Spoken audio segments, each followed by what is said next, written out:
Oh, poor kitty's tired. You tired, pussycat? All right, pussycat. All right, Mike. Maybe we'll see you next week. Maybe not. We'll see.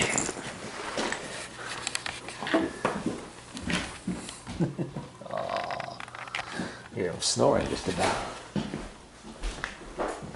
Oh boy.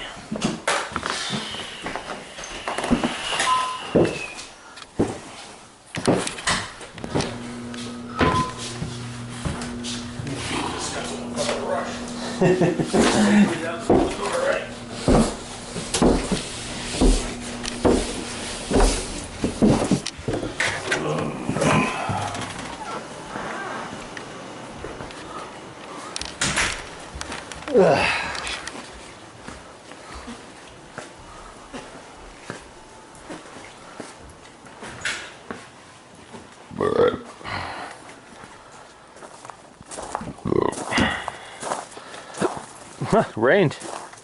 I didn't even hear it. Oh, okay. I didn't even hear it raining.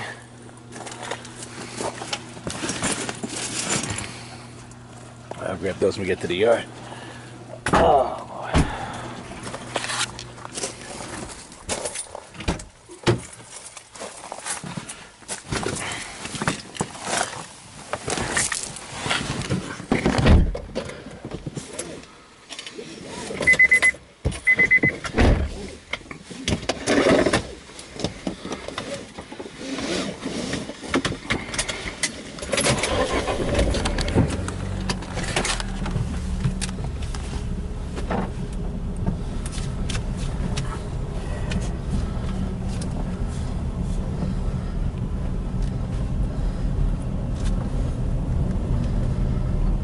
Oh, we forgot to check for car bombs.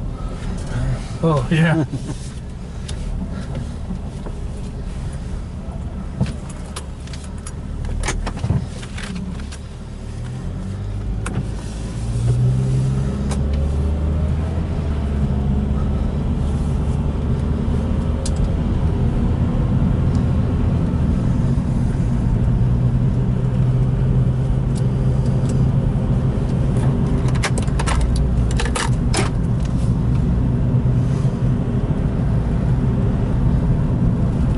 Terry's all recovering from 4th of July festivities. That's what I understand.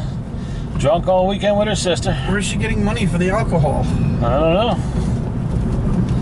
Still has some money left over from when she was working. Not anymore, though. Drank it all. She's whining she's not still at the beach. She wants to be at the beach, huh?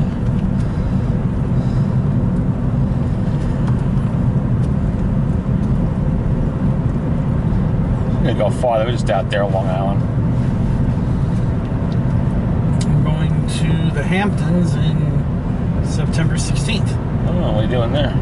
Pick up and a drop off, and then picking her up on the 18th.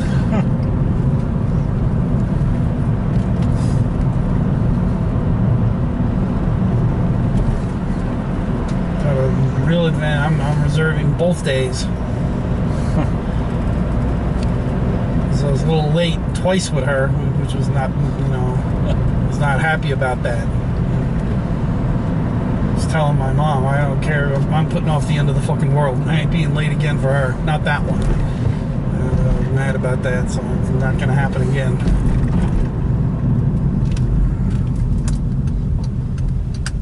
Never again. First time was okay. Then it was late again by like 15-20 minutes. That was on set. Never again.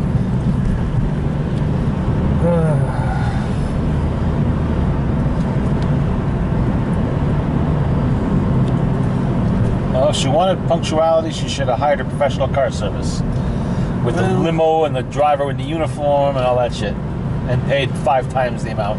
Well, the thing with this is the highest paying one I got. This one. She's in the 300 block. This one, she don't play around when it comes to here you go. She don't mess around. This one. I mean, I got several like that, but that's the highest paying one I got.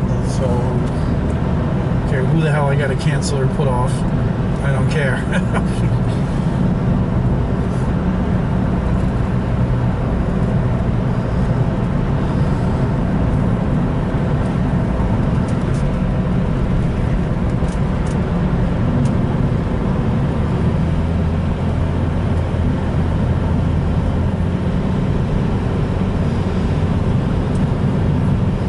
Good morning, Miss Daisy. I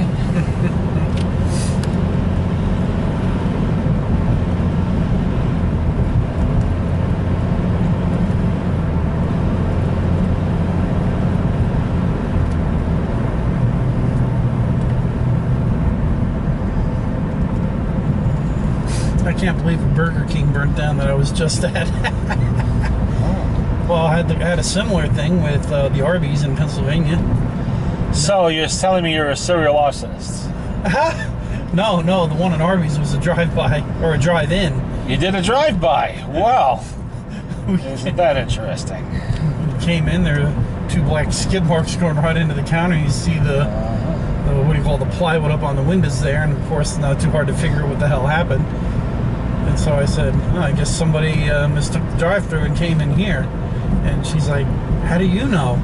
So, you know, I said, so when did this happen? She goes, yesterday. And some 79-year-old on his way to the post office decided to take a nap. Kaboom! Drove on in. Right where we were sitting, too. So if we'd been there just a little earlier, that would not have went well. Well, Arby's would have comped you for life, that's all. So who do you sue, the driver or Arby's? You sue the driver. It's not Arby's fault that somebody got drunk and drove to a fucking, you know? That definitely falls under the no fault, you know? Yeah. Yeah, I guess you would have to go after the driver, wouldn't you? Yeah. I'd have been mad because I would have been hungry too, laying there. I would have been, I want the double roast beef and cheese, I want the curly fries. Don't forget the horsey sauce. As I'm laying under the fucking car. And you better make that to go. I hear the ambulance. So after you woke up about 2 months later in a Pennsylvania hospital, how mad would you be? Oh, there ain't a word for it, Scott. Quiet rage would be more likely. First order of business, discover all the details of the person responsible for who did it. Second, get well enough so I could get out of bed, home to where I have things I could use for my next mission. Find individual and get medieval.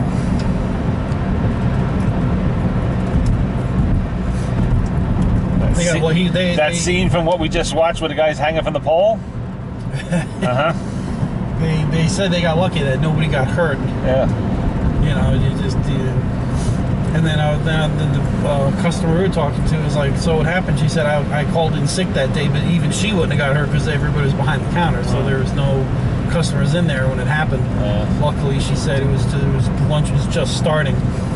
This is also no traffic lights in the town, if this tells you how big the town is. Okay, it wasn't exactly 42nd Street here.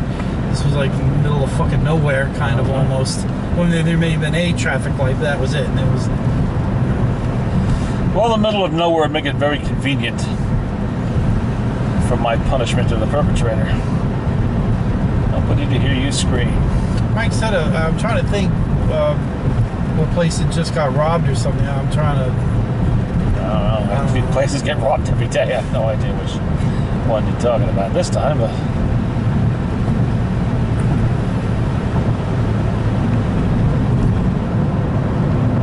I got the text about like 2 hours ago. I'm like, what the hell? Burger King burning down. Well, who'd you go out there to see anyway? Friends of mine from the Navy. No, it was a nice little treat. The part of the package deal was, do you want to stay around in the area, or do you want to? The first thing she said, do you want to go fly somewhere, anywhere out there? And I'm going, well. I said, let me think about that. And I said, give me a minute on that. So I thought, why bother flying back to the East Coast? I'm thinking there's nobody in San Diego anymore, I really know. Nobody really in California. And I'm thinking, I'll go to Oregon. All right, so I'll go there for a couple, 3 days. Why not? And she said, she told me she'd put me up in a hotel. And she was good about that. She said, you can stay here if you want to rent a car or you want to go. And I said, I'll go fly to Oregon, Portland. Salem, Eugene, and Albany. And I said, I'll go hang out there with a friend. And he said, come on, hang out for the weekend. I was like, sounds good to me. So I did.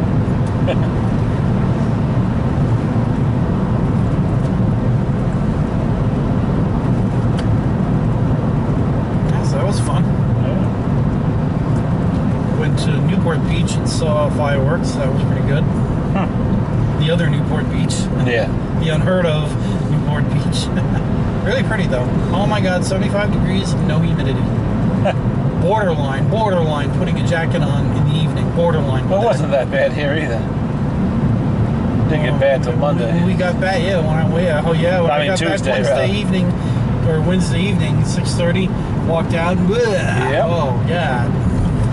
Well, I say that the whole summer's going to be like that. You're going to have little heat waves, little cool waves, little heat waves, little cool waves, all summer.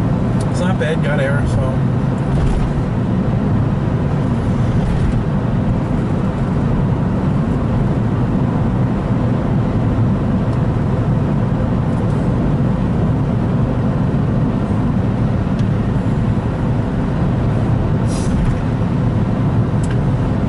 Do you get Smithsonian Channel? I'm sure I do. Yes, I do. Definitely do. I recorded, what the hell's the name of the damn thing? I don't know the name of it. The flag, the true story of the flag raisers of Iwo Jima. You see that? Uh-huh. And they, you know who the unidentified man is now? I know they said so. I don't remember his name. Yeah, they found it. They found out who it is. Yeah. They confirmed. They conclusively confirmed.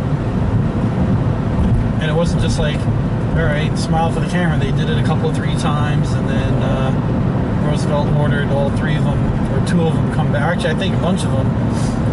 Or I think 3, 4. Yeah, 4 of them were ordered to come back and sell war bonds.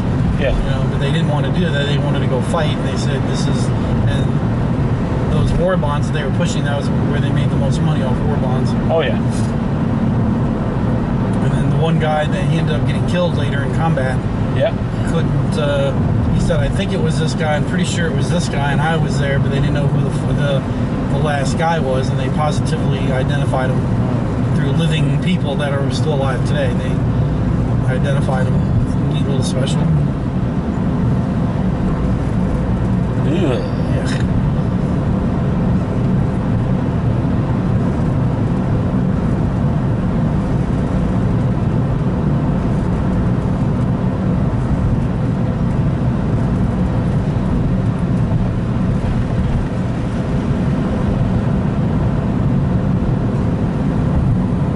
Fox. Yeah. Yep.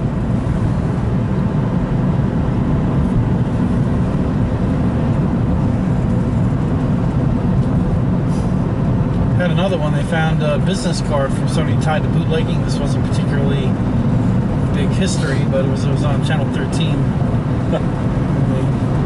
Everybody was tied to bootlegging. Yeah. They had somebody sort of famous, but not famous. They had a kind of neat history detectives. You ever see that show? Yeah, I've seen it. Yeah, cool shit. People remember names like Al Capone and all that. Yeah, because nobody's gonna they were the remember. most famous, but Schmuckatelli around the corner. you know, Al Capone didn't actually make booze. He didn't run a still. He owned stills, but he didn't actually run the stills. You know, the people that ran the stills, they're the ones that were making the actual booze and all of that. You know where bootleg came from? I used to know. I forgot. So. The frozen water across Michigan to Canada. Oh, that's right. Yep. Yeah. Stuffing it in there, booting. And when the boats, when you couldn't run the boats, it was frozen. So what did they do? Just walked across, and that's where it came from. Oh yeah. Never knew that. Trucks, planes, trains, everything. Yeah, we saw in the Henry Ford Museum, we saw a famous rum running boat that the Coast Guard was trying to capture for months, and they did. Yeah. And they caught it, and it's on display. And they said it was fast, too. That's why the Coast Guard can never get it. Yeah, they were using Liberty airplane engines and some of them fucking things. Yeah. And they said it was like a real famous boat somewhere up there. And they finally caught him. Yeah. Well, you had the Purple Gang running fucking booze right into Detroit. Right across the lake on boats. Went from Detroit to points elsewhere in the country. I'm sure it was all over Erie and Oh, yeah. Ontario, all over. South Florida, New York. New York was the wettest state in the nation during Prohibition. At one point, they said there was something like 23,000 speakeasies in New York City alone in the middle of the 20s. What was the famous one? Club 23 or 22? 21 Club was 21 one Club. famous one, yes. Not the only one, but there were many of them. But that's still, you can still see it. Oh, yeah, it's still there. You go down there, you see the little secret vault. Yep, still there. Yeah, that's got the giant cement door with the little thin wire that you Yeah. pull. And they said they never figured it out. Nope. Hell, the mayor used to drink there, you know? Fear all They had bootleggers delivering booze right into the halls of Congress, to the congressmen and senators' offices and shit. So it was a farce. That's all it was. A complete, utter farce. They were pandering to these what do they call those ladies? The Temperance League and all that shit. Yeah, the women's, Bunch of hypocrites, every damn one of them, dried up old hags, who inflicted this on us. And the politicians that went along with them in hopes it would get them votes and make them look good and all, but they themselves kept right on drinking, you know. Same situation we have today.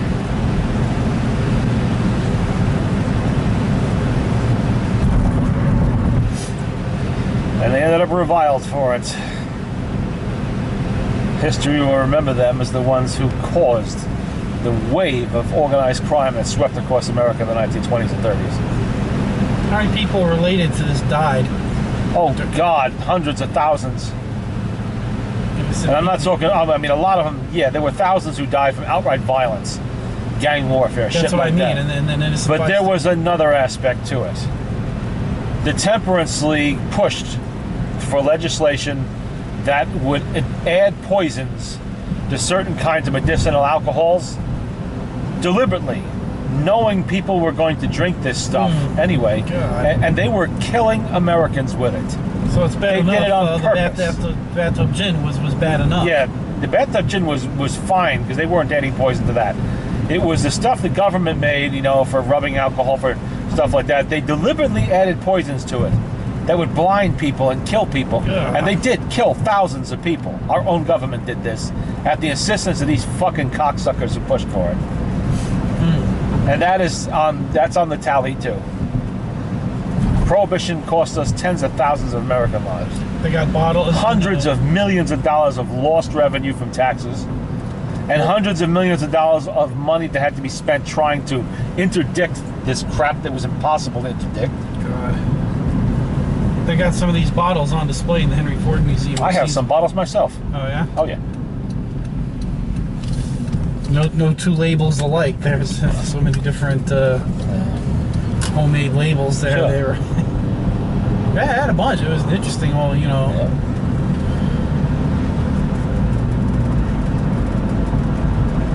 What about a full bottle? Is that worth anything? No. Yeah. Yeah, I wouldn't want to go near it anyway. Drink up. Yeah.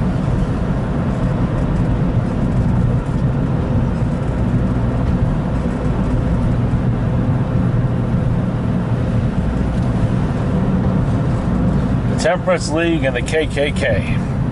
What do they have to do with anything during Prohibition? The KKK viewed alcohol as an empire run by immigrants, basically. You had the beer industry, which was predominantly German. You had the Catholic Church, which was red wines and shit like that. That was the Italians and the Irish with whiskey. So they viewed it, even though plenty of KKK members drank, you know, bourbon and whatnot. They viewed alcohol as something they could strike back at the immigrant crowd with, who they hated. So when Prohibition came along, as it made it to law, they went right along with it. Heavily supported it, in fact. This was a time when the KKK was still a serious political entity in this country. When do they fizzle out? I mean, I know. Prohibition certainly helped. The 1920s was as powerful as they got in this country. After that, it was all downhill. Especially when it became realized that they were the ones responsible for pulling a plug on booze. And the funny part was that their racist agendas because led them to support prohibition, but prohibition caused things like the speakeasies, where black people and white people of all classes mixed together. You know, because the speakeasy was an illegal establishment, they didn't follow any laws, including laws that said that black people had to drink in their own establishments and shit, all that Jim Crow shit. Fuck no, speakeasy serve anybody. So you had white people going up into Harlem, black people coming down, all that shit. And of course, the rise of jazz music in America, which is our own unique music. That's uniquely American. Jazz is ours. And it started, there were a lot of black performers in that, and it spread to white performers and so on. And they absolutely hated that. Oh my God, it was the KKK. Of course they hated it. Yet they were responsible for all this. Never would have happened if they hadn't pushed for prohibition. People would have kept on drinking in their own saloons and everything else. Oh, of course, women too.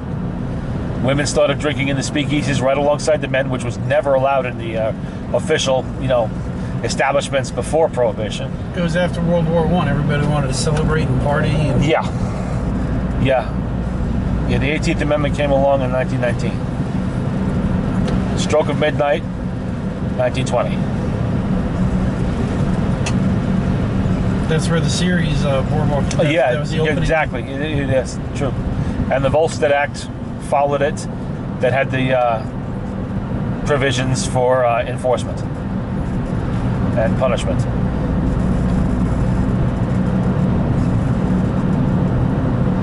And everybody was involved in bootlegging, except the Temperance League.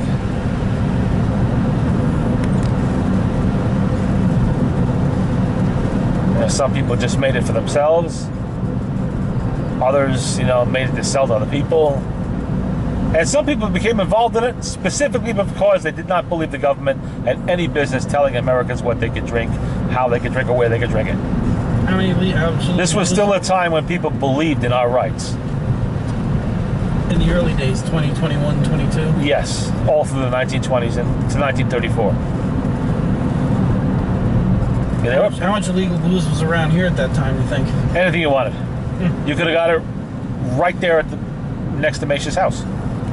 The hotel in that foundation, that was a local speakeasy. You could have got it there, no problem at all.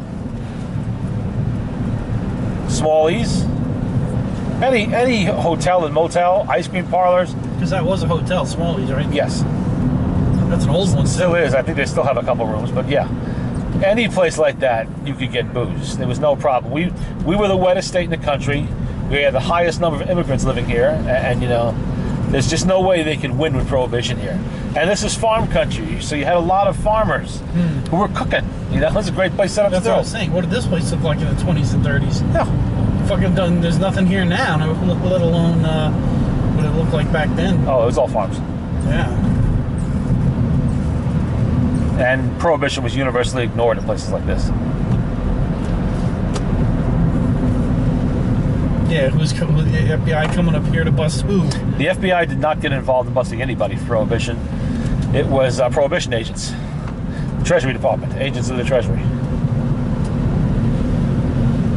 The FBI was concerned with foreign espionage and major criminals, kidnappings and things like that. Any records of anybody getting busted up here? I'm sure there was a token few, but very, very few. Well, what are we talking here? Carmel and the Lake Carmel 1920s. I would be surprised, to tell you the truth, if there's anybody busted for violating the Volstead Act around here. Because for one thing, a government agent would stick out like a sore thumb in a community like this in 1925. You see him coming a mile away, city slicker in a suit, asking questions about. Yeah. They'd have closed ranks in a hurry.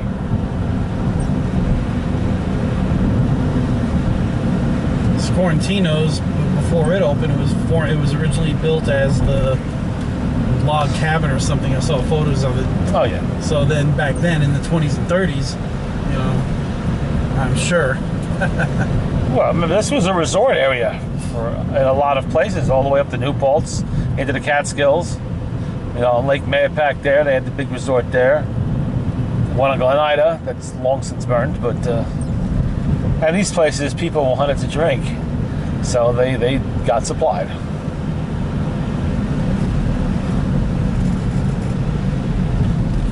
Somebody cooking up something in the yard there. Nobody's gonna know or care. Yeah. I'm sure they weren't that obvious about it, but Yeah. still, you know, Right. everybody knew.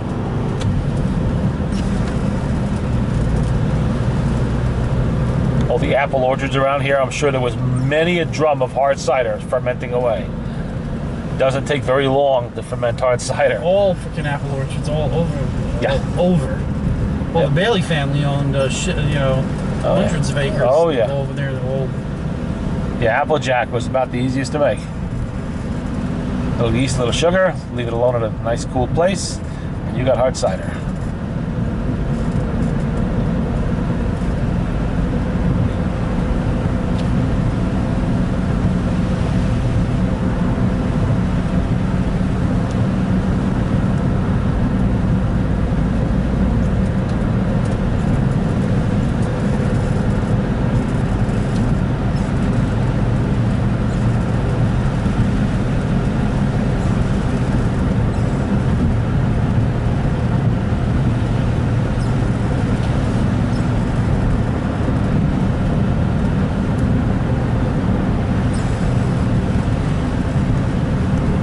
still got the Tweety bird in here. Do you hear it? Yep. Mice. Yeah, a rodent in here.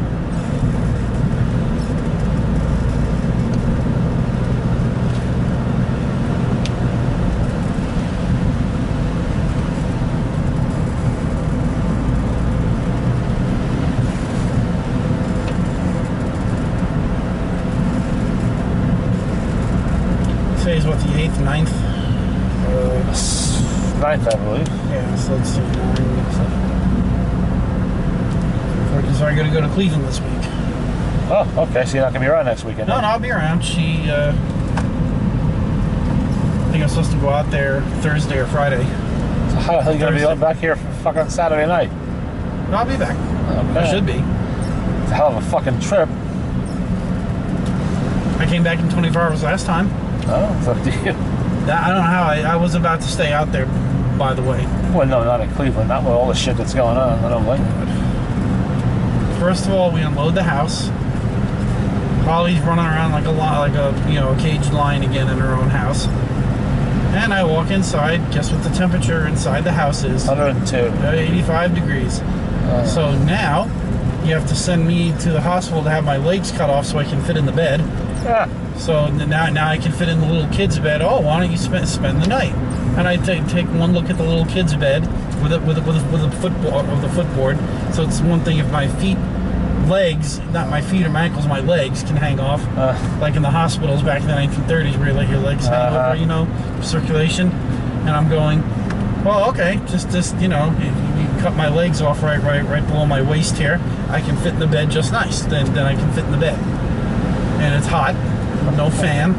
Yeah. So after I unpacked the car and everything, I said, a little salute and said, okay, I think I'm gonna go ahead and. So I thought I would be on the road for a couple, 3-4 hours until I started falling asleep behind the wheel, and I'm checking in, and I don't care.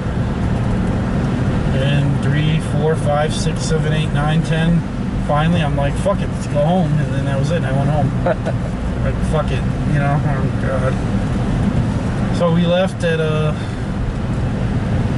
4 or 5 in the morning, and I got back at 5 in the morning. Drove the whole way. Couldn't believe I fucking did that. I feel the slightest bit tired. I fucking pull over. I don't Oh, you know what you could have done while you were out in Colorado? Visited Zach. I thought it occurred to me, and I thought, yeah. So I said, give me a round trip to Portland. Do you know approximately where they went? No. Well, yeah, Cold Spring. There's a Cold Spring in Colorado? No, Colorado Springs. Oh, Colorado Springs. I always confuse the two. Yeah, Colorado Springs. I imagine that's a pretty big place, though. You would never be able to find it. If I've heard of it, and I have, it must be a fairly large place. Even if you came to fucking even Brewster or Carmel looking for Well, I couldn't find them without over any the idea weekend. where they are, you know, that would take Well, you a no, while. I can find them. You give me a couple of 3-4 weeks, but I wasn't about to go hunt them Yeah. down. Hell no, no. I That's- spent my 4th of July weekend doing that. Hell no. And by this time, he's probably in the I Colorado got all State their names, Penitentiary. but I'm not looking. By this time, he's either in the Colorado State Penitentiary or pushing up Daisy somewhere. Depending on how much crap he gave her family. I don't see him reforming any. You know? That was never really in his makeup.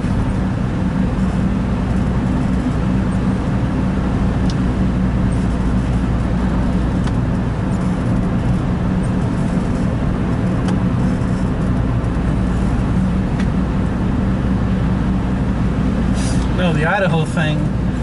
That's supposed to be August 16th, and even then I'm on standby. I haven't gotten a letter.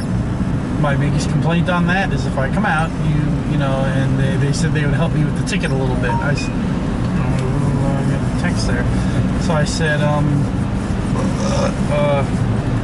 one, can you help me with the ticket a little bit? A little bit. They'd be paying the fucking thing out of Yeah, right. Well, it's you know. It's not like And you're then going out there for pleasure. It's the deposition for somebody else. Yeah, well, it's for her and the kids. That's why I'm doing that. I'm doing this for the kids and her. That's what I'm doing this for. Go up and speak for whatever, how long, and say what I got to say.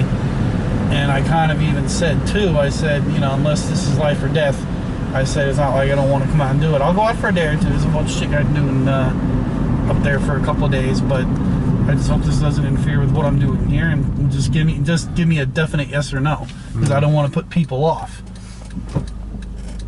You know, I said this is my fucking bread and butter around here. You know, I gotta go. I don't like saying no to nobody. And, you know. But on the other hand, nobody else is more qualified than me to go out there and speak, because I've known that family since day one. So I said, if anybody's gonna go out there and throw Kelly under the bus, it's gonna be me, which I'm not thrilled to do, but you know, if my going out there gonna help, well, all right, fine, whatever. All right, so fuck it. This is like I'm doing this all the damn time for anybody. There's nobody else I would do this for. So if that's what it is, oh well. Well, I'm getting texts.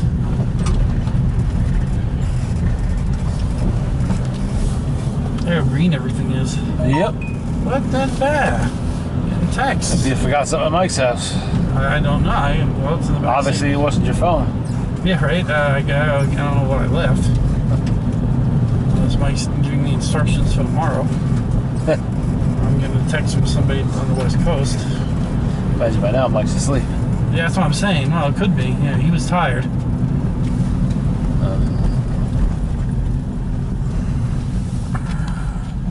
How's the new fence?